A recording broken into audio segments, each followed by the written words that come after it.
Radio Karoual, le journal. Présentation Haruna Meiga. Mesdames et messieurs, bonjour et bienvenue dans cette nouvelle édition du journal de ce jeudi 13 février sur la 104.6 FM au sommaire. Plusieurs dossiers ont été examinés et adoptés hier en Conseil des ministres. Des relations de rivalité entre Bangui Dori et Debel Letougal à Dori, on en parle dans ce journal. Et en sport, on parlera de la Ligue Europa.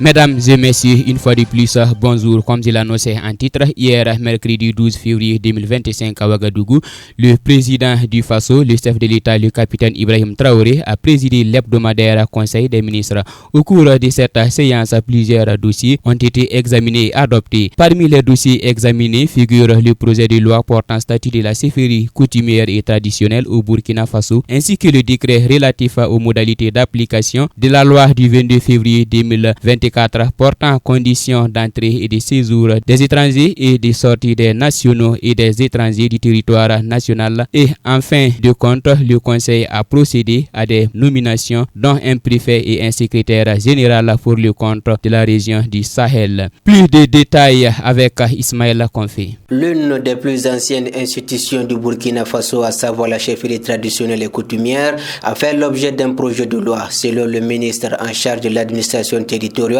ces projets de loi fixent leur rôle et leurs fonctions. Aujourd'hui, ce projet de loi vient clairement fixer le rôle et la fonction de la chefferie traditionnelle. Elle permet donc son intégration dans l'ordonnancement juridique de notre pays. Elle permet de la revaloriser et elle permet à la chefferie traditionnelle de participer à la restructuration, mais aussi à la consolidation de la paix au Burkina Faso. Toujours selon le ministre, ce projet de loi prévoit plusieurs innovations. Il faut dire que le texte aussi prévoit les modes de dévolution, la chefferie traditionnelle. Elle permet aussi de parler de l'interdiction et de sanctionner l'autoproclamation. Donc aujourd'hui, à travers ce texte, il ne sera plus permis à qui que ce soit de s'autoproclamer. Celui qui fait une autoproclamation sera sanctionné ainsi que ses complices. Ce texte est valorisant, mais il ne permet pas une rétribution au chef. Il accorde certaines prérogatives telles que le privilège de juridiction. Il permettra aux chefs d'être reconnus dans la société. Il permet de les valoriser, mais aucune rémunération ne sera payée à un chef parce qu'il exerce sa fonction. Outre ces innovations, selon Émile Zerbo, le texte précise les conditions de participation des chefs coutumiers et traditionnels en politique. Le texte permet aussi de faire en sorte que le chef coutumier qui veut s'exercer en politique ne puisse pas le faire tout en restant chef. Il y a la possibilité pour lui de démissionner afin de pouvoir s'engager dans la politique. C'est un texte qui permet donc aux chefs coutumiers d'être replacés au centre de ce que nous avons voulu au Burkina Faso, c'est-à-dire des chefs qui permettent de rassembler les populations et de consolider la paix. La gestion des flux migratoires aussi a fait l'objet d'un décret de loi. Selon le ministre en charge de la sécurité, Mamadou Sana, ce décret clarifie certaines dispositions législatives et vise 4 objectifs. Le premier objectif, c'est de renforcer, de clarifier les dispositions législatives en matière de gestion du flux migratoire et tout en prenant en considération non seulement les normes et les standards internationaux et communautaires. Deuxième objectif, le décret va venir contribuer fortement à lutter efficacement contre le terrorisme et toute autre forme de menace transnationale. Objectif 3, c'est de pouvoir aussi servir de base juridique pour encadrer le visa électronique. Et enfin, quatrième objectif, faciliter davantage le traitement de l'entrée et du séjour des étrangers au Burkina Faso. Au terme des communications, le Conseil a procédé à des nominations dont Auguste Kinda en qualité de secrétaire général de la région du Sahel et Atiana Ayongo comme préfet du département de Dori. Toujours en Conseil des ministres, d'autres rapports et décrets ont été adoptés. Le Conseil a entendu des communications orales. On en sait davantage avec Issa Bamogo. Au titre du ministère de l'économie et des finances, 3 rapports ont été adoptés dont le plus important est relatif à un projet de décret portant institution d'un prélèvement sur les exportations et réexportations des produits des filières agro-pastorales et halieutiques. Dans le cadre du secteur du ministère de la Santé, le Conseil a adopté adopté un décret portant nomination d'inspecteurs de la pharmacie. Ce décret vise la nomination pour la première fois d'inspecteurs de la pharmacie au profit de l'autorité nationale de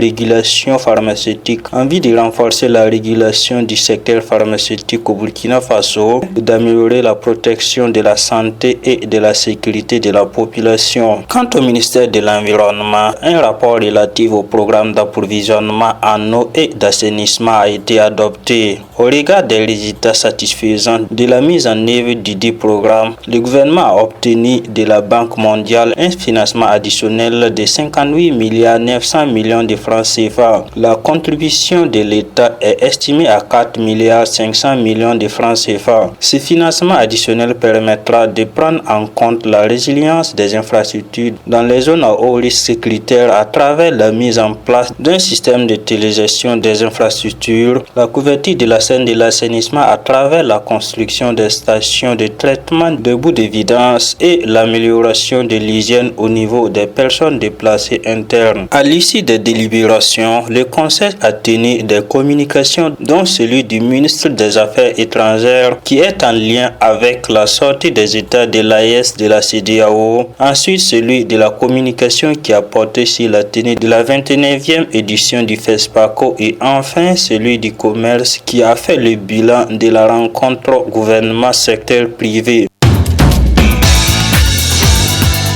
À présent, revenons à Dori, capitale régionale du Sahel. Cette ville est composée de plusieurs quartiers qui entretiennent une certaine rivalité. Par exemple, celui de Banguidori et de Belletougal. La rivalité est devenue une sorte d'emprisonnement, de telle sorte que chaque fille ou fils de ce quartier se prive de la nourriture lorsqu'il est en déplacement dans l'autre quartier. Pour en savoir davantage sur ce comportement peu ordinaire, les reporters de la radio Kaural se sont entretenus avec des personnes ressources. Issa Bamogo. Autour de 8h30, nous rencontrons Mamadou Diallo, riverain du quartier Banguidori, qui rivalise avec celui de Belletougal. Il nous explique le début de cette histoire. Entre les jeunes du quartier Banguidori et ceux de Belletougal, ce qui est entre eux, c'est une fraternité. C'est cette fraternité qui explique certaines choses qui se passent, comme cette interdiction de manger chez l'autre. C'est cela seulement, sinon c'est pas une histoire de conflit entre les habitants de ces deux quartiers. De Banguidori, nous nous sommes rendus à Deguetougal où nous écoute Aïssa Diko. Selon elle, cette rivalité débute par les statuts que chaque quartier se donne. En tout cas, leur rivalité a commencé par les statuts car chacun se met au-dessus de l'autre. Par exemple, s'il y a un événement et que l'un des quartiers avance, l'autre ne suit plus. Et l'autre se dit je te dépasse, donc tu dois me suivre.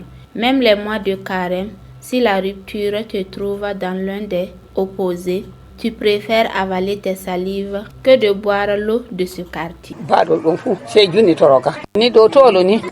Cette tradition, selon Aïssatou, se perpétue chez les grandes personnes. Si cette coutume continue chez les personnes du troisième âge, en tout cas, cette rivalité existe toujours chez les grandes personnes. Mais je n'ai aucune idée sur la génération actuelle. Mais les grandes personnes continuent de l'appliquer. En tout cas, cette histoire, toujours, c'était par plaisanterie. Cela n'est pas le cas avec la jeune génération. Amadou Diallo. Aujourd'hui, ce qu'il y avait avant cela n'existe pas, comme l'interdiction de manger dans l'autre quartier. En tout cas, pour nous, les anciens, nous continuons cela, mais pour les jeunes, ils ont laissé tomber cette pratique-là. À l'image de chaque ville, Dori aussi a ses traditions à l'image de celle qui incitait l'interdiction de se nourrir chez ses rivaux. Cette rivalité continue toujours d'entretenir des liens de solidarité entre ces deux quartiers, malgré l'évolution des sociétés. L'actualité internationale à présent. Cette page concerne le Congo où les membres de la conférence nationale épiscopale du Congo et ceux de l'église du Christ au Congo sont arrivés à Goma ce mercredi 12 janvier 2025. Il sera également question du rappel de Zildas Agonkan, l'ambassadeur du Bénin au Niger par Cotonou. Le tour d'horizon avec Ismaël Konfé. Rencontrer les responsables du M23 dans le cadre d'un forum pour le consensus national qui réunira tous les fils et filles du Grand Congo pour trouver une solution à la guerre qui sévit à l'est du pays est l'objectif de la mission de la délégation des pères, évêques et pasteurs de l'église du Christ au Congo, à Goma.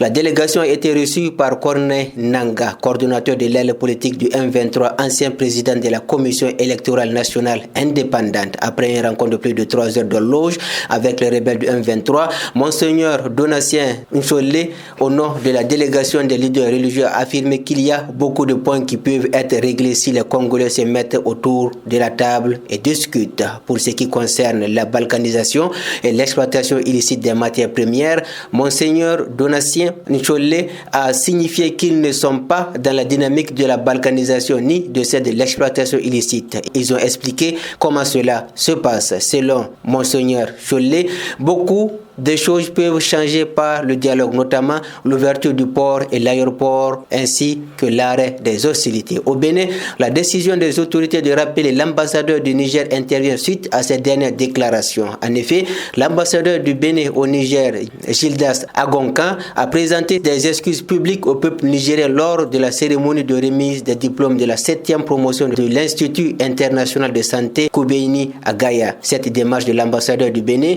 est considérée contraire à la ligne politique de Cotonou. La situation tendait vers la normalisation avec des échanges d'ambassadeurs entre les deux pays. Foot, basket, handball, judo, cyclisme, le sport.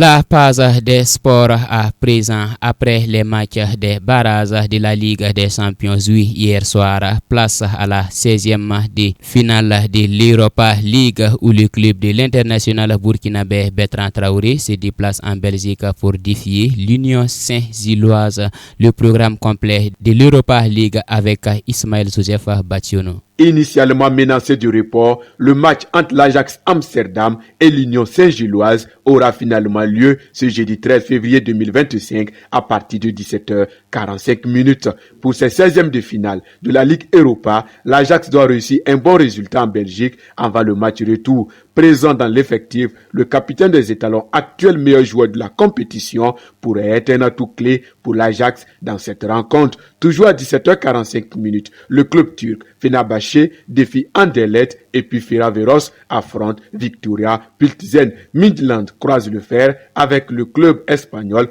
Real Sociedad. À 20h, AZ Alkmaar tentera de couler à domicile le navire turc de Galatasaray. Le plus grand choc se joue au Portugal où le FC Porto croise également le fer avec les Italiens de l'AS Roma. PAOK, quant à lui, reçoit à domicile FSB. Pour terminer, Twente à domicile défie Bodø Glimt. En rappel, les matchs de la 16e journée de l'Europa League se déroulent ce 13 février entre 17h45 et 20h. Radio Karoual, le journal. Présentation Haruna Meiga. Mesdames et messieurs, c'est avec cette note sportive qui prend fin cette édition de l'actualité. Merci pour votre constante fidélité au programme de la radio Kaoural. Bon appétit à tous ceux qui sont à table. La manipulation technique a été assurée par Mamoudou Diallo. La version full day de ce Midi Info, c'est tout à l'heure avec Ismaël Konfé.